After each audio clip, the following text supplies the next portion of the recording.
Today on Energy Contact. According to ancient mystics, if you can get a mystical energy that they called Kundalini to go from the earth all the way up your spine and out through the top of your head, you become enlightened.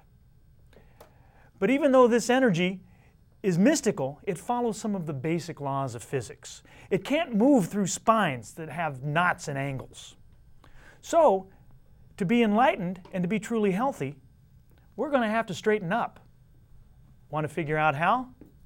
Well, it's coming up right now on Energy Contact. And he ain't gonna worry, and I ain't gonna complain. I'm gonna drive away all these doubts I've been keeping, and I'll keep my mind on better things. He ain't gonna worry, and I ain't gonna complain. I'm gonna drive away all these doubts I've been keeping, and I'll keep my mind on better things. Just keep my mind on better. Hello, and welcome to Energy Contact. My name is Joseph Willenbrink. Thank you for joining me today, and thank you to the production staff here in the studio for helping me get my message out to you. Energy Contact is a series I'm presenting as a public service. It's about attaining perfect health, growth, self-improvement, happiness, and realizing your full potential. It's designed to present you a new way of seeing yourself and seeing the world around you. We're talking about things that have to do with making energetic contact with yourself internally and with your environment. There's no difference between the body, the mind, the spirit, the emotions, the intellect, the ego. There's no difference between mass and energy.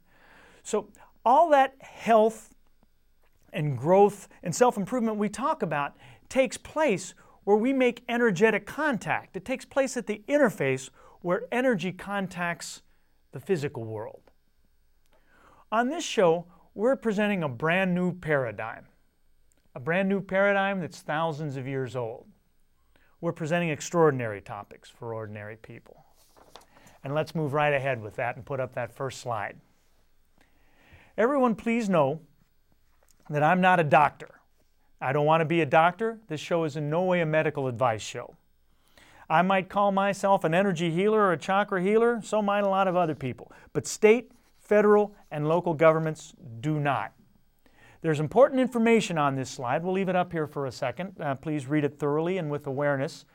And when you sort of got it down, I'll ask you to do me another favor, if you will. Go locate a pencil and paper and get it handy by your chair there.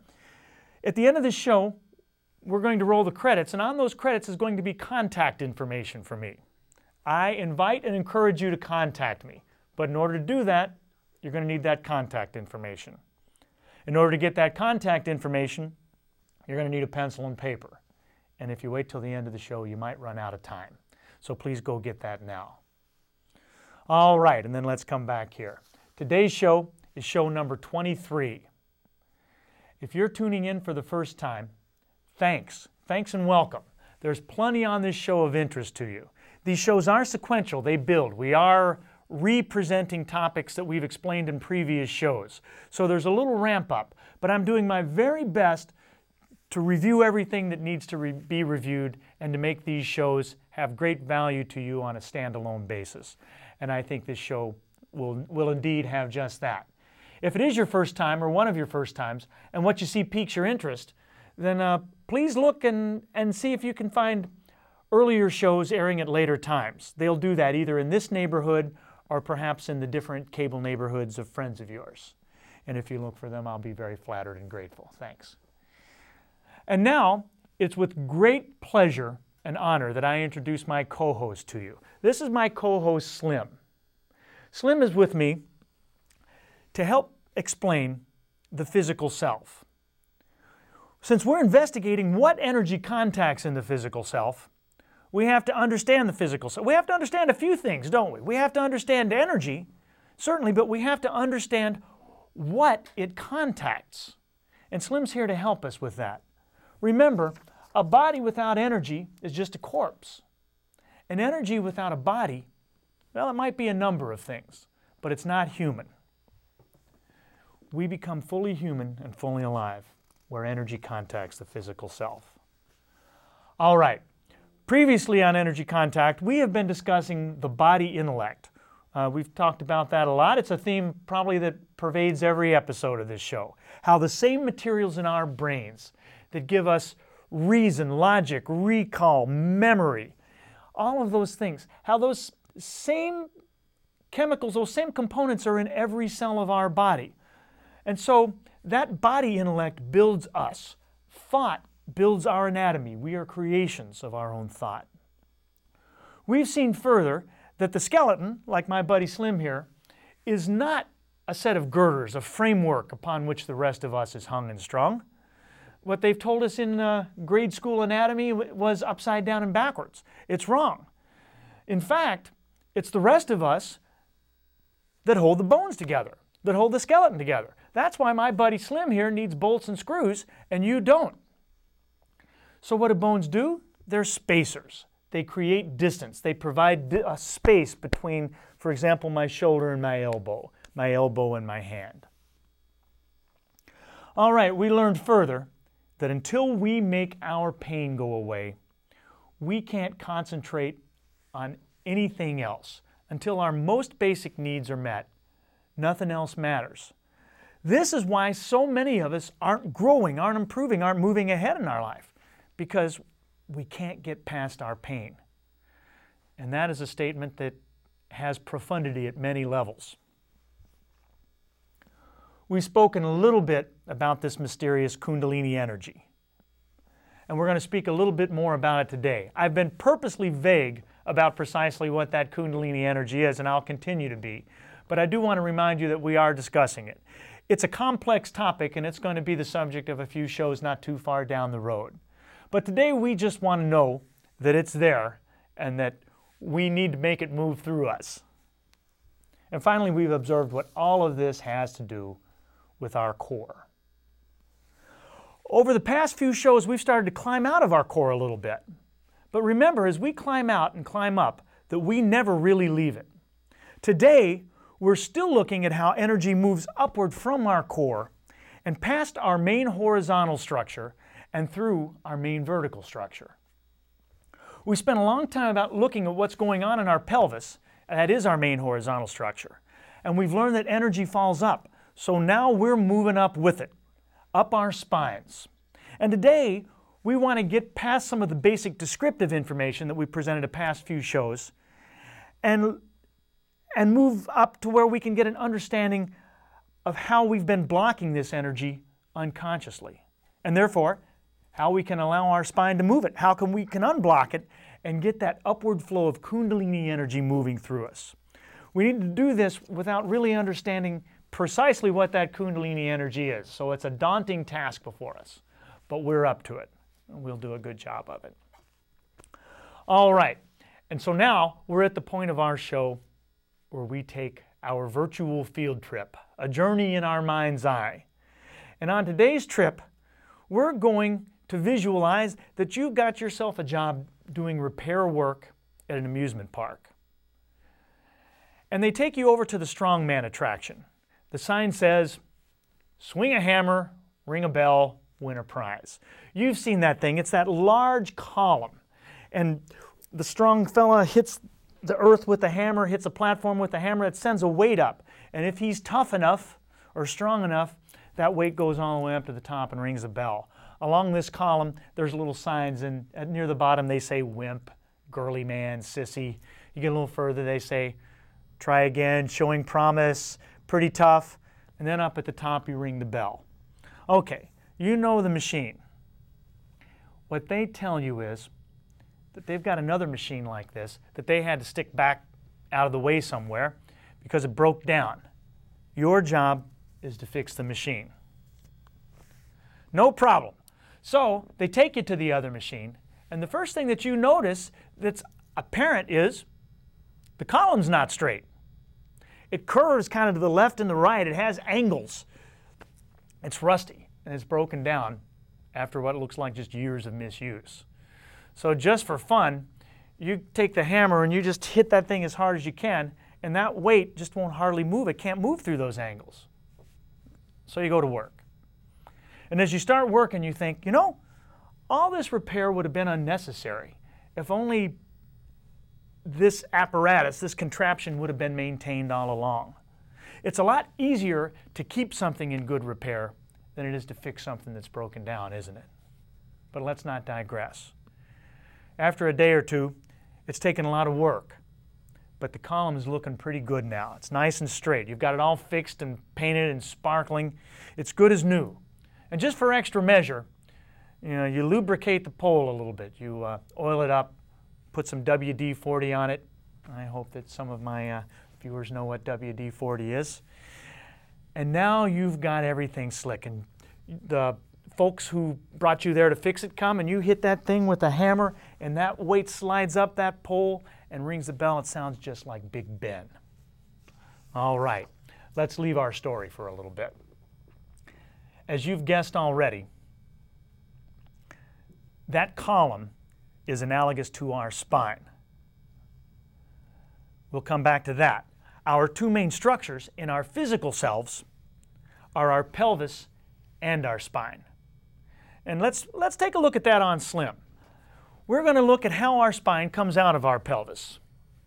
If we see that on Slim, we'll see that our spine is connected to our pelvis.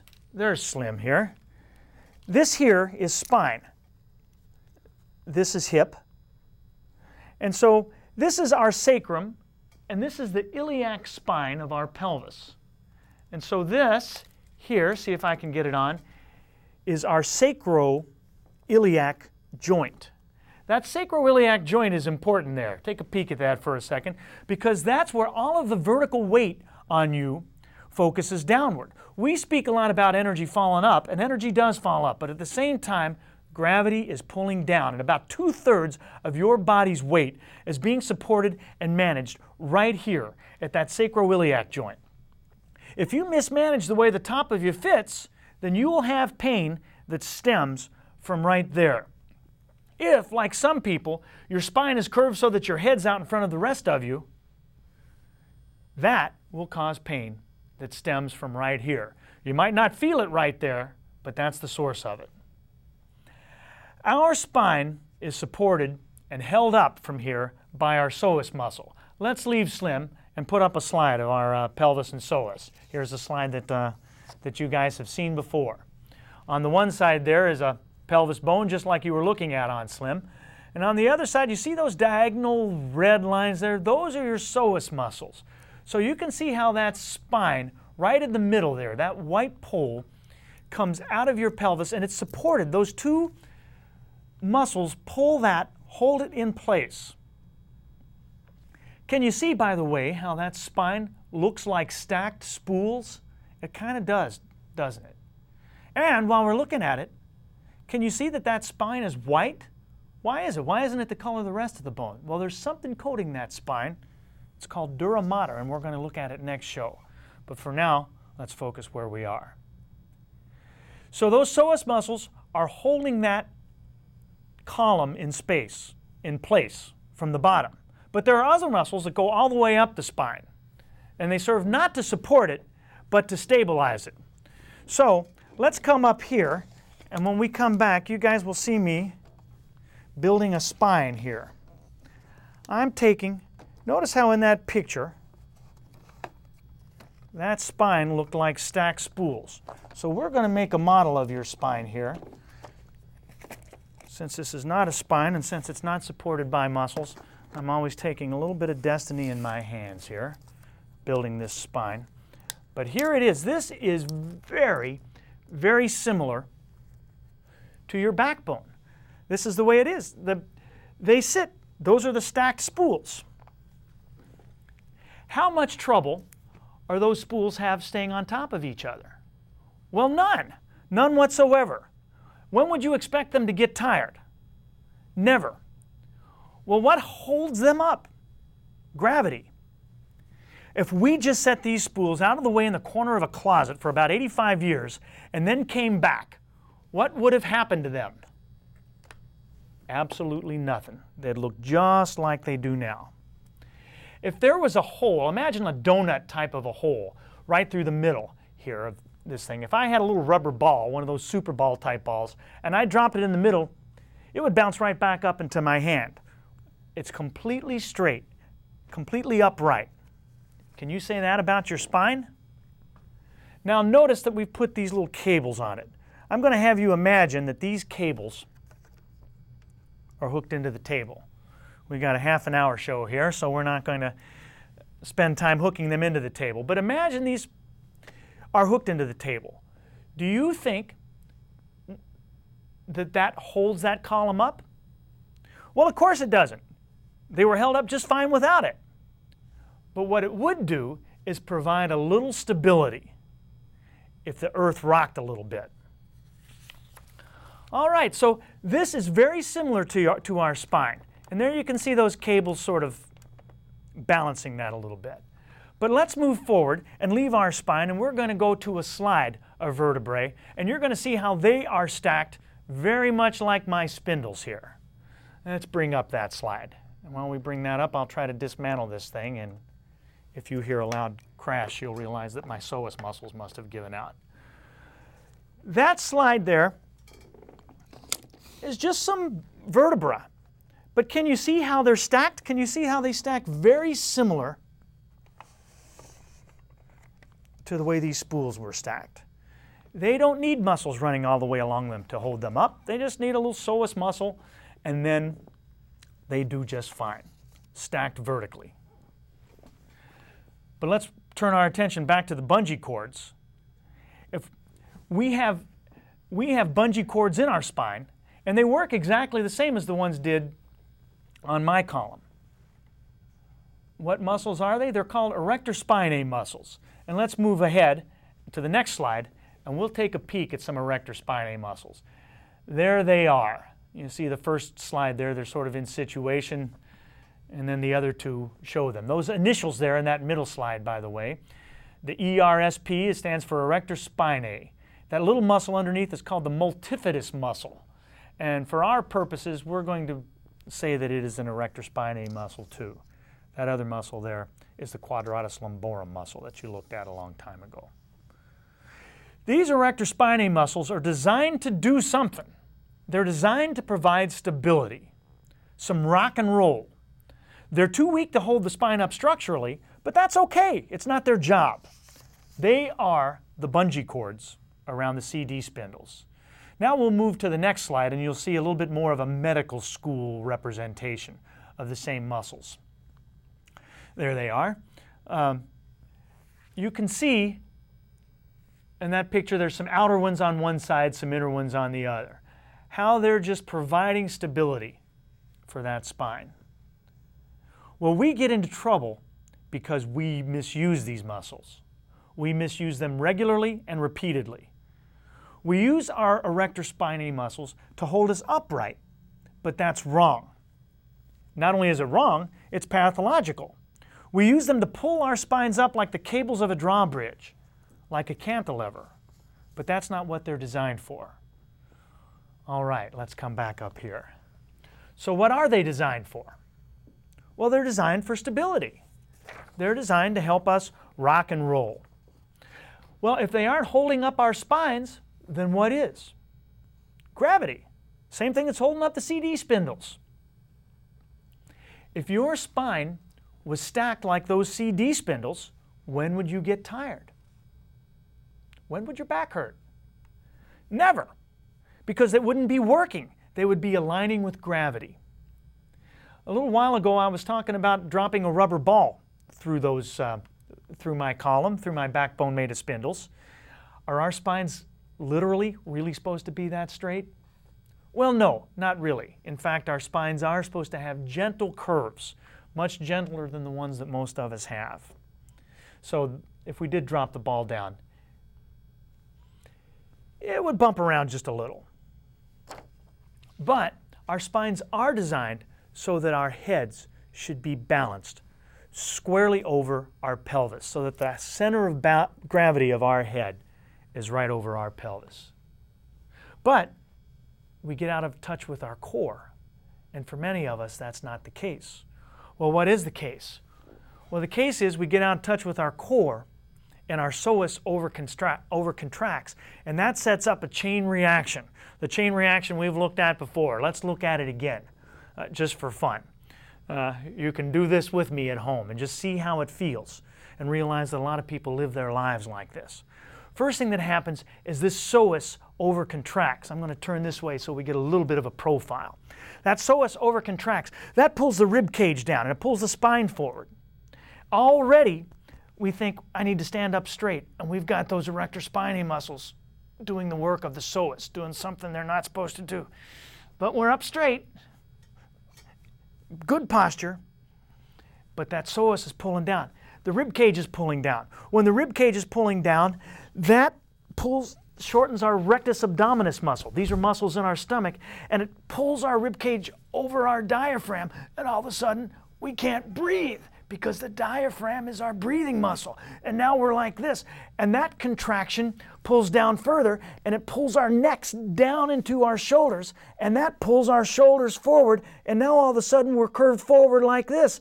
And what do? We think, man, I need to stand up straight. And so one more time, we pull those erector spinae muscles up. And there we are, standing straight and looking good. And we go around the wheel another time. And that goes again and again. Every day of our life. After enough years, it just gives out. It's like the old elastic on an old pair of underwear. It just stops working. And that is a recipe for disaster. When our main vertical structure is compromised, bad things happen. And worse, they happen slowly. They happen in such a way that it's subtle and we don't realize it creeping up on us. So, if using our erector spinae muscles is so unnatural, why do we all do it? Well, we do it because we learn it. Because we live in the world that seeks stress management instead of stress elimination. And all that stress and pressure that we seek out puts our body intellect into a state of grimace, into a state of constant grimace. Our whole body intellect is clenched like a fist. That makes our psoas rigid, and it starts that chain reaction. And then we teach it to our children. But when we end up doing that too much, it causes crippling deformities. And we're going to take a look at a couple of those right now. Let's bring up the next slide. These are three big crippling deformities. Kyphosis, which is curvature of the upper spine. It's the dowager's hump, the humpback. Lordosis, which is curvature of the lower spine, which causes the duck butt that we've talking about so much in the past. And then lastly, scoliosis, which is a lateral curve. Now, these things are congenital to some extent in many of us, but for the most part, a lot of us are doing these things to ourselves repeatedly over time. Either way, it can be improved greatly, if not fixed completely. All right, so let's come back here. How about ordinary aches and pains, huh? You might be thinking, I ain't got no kyphosis, but my back hurts. Well, those aches that you feel in your back are the beginnings of what could turn into that. Our low back hurts and our mid back hurts because our psoas is over-tightened and over-rigidified because we're out of touch with our core. Well, how about our upper back? How about our shoulders and our neck? Well, they hurt for exactly the same reason, but energy falls up, and as it moves up, it builds momentums, and now we've got these erector spinae muscles and all that other stuff going on. And by the way, at the top of all that, at the business end of all this spine and all this energy, is our brain. And the way we think is quite literally flexed and molded and wielded around before the first synapse twitches. If your method for managing this pain is to go to the medicine cabinet, you are, as the saying goes, spending your spinal capital. And that will come back to haunt you, I promise you. That pain is there to tell you something. If you need an aspirin, don't get me wrong, if you need an aspirin, take it. But don't numb yourself to the message. To fix yourself, you've got to repent. You got to change your ways. We're trying to move here beyond what's wrong, to get to what's right. So what can we do with our erector spinae muscles to fix them? Nothing. Not in most cases. That's not where the problem is. The problem is below that. They aren't the cause of the problem. They're the effect. That's why doctors have so much trouble fixing back pain. You tell them, "Oh, doc, I got a pain in my neck." And what does he do? He looks at your neck. Doy. But that's not what needs to be fixed. The problem needs to be addressed at the core, at that psoas muscle that won't let go. And so maybe you go to some wise healer or therapist and you tell them about your sore neck and they start talking about your hips and your abdomen and your rear end, and you decide they must be nuts. They don't know what they're talking about. And so the problem goes on. Ultimately, all you need to work on is your core. Virtually all challenges can be addressed and fixed, or if not fixed, at least greatly improved from right down there, right at the core. Not just physical ones either, because ultimately every problem we have is somatic. There's no difference between the body and the mind and the spirit and the emotion, the intellect and the ego. So like I've been telling you, we may be focusing above the core right now, but the problem is at the core. The cause is at the core. The solution is at the core. The only thing that isn't at the core, sometimes, is the symptom, the effect. And that one thing is enough to pull us off track, because until the pain goes away, we don't think straight, and we can't think of anything else. Well, what about that Kundalini energy? Remember the old yogis we talked about in previous shows? They're meditating in the woods and they're sitting on the ground and their spines are straight. Why do you think they're doing that? Is that just for joy, for chance, to amuse themselves?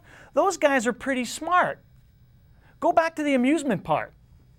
That column at the amusement park is your spine and the bell is your brain. Learning how to get this energy up here is simply a matter of learning how to cooperate with gravity rather than fight it. And so, that's all the time we have for today. We'll look at this more next time. But for now, I wish you peace and positive energy and a healthy life in energy contact.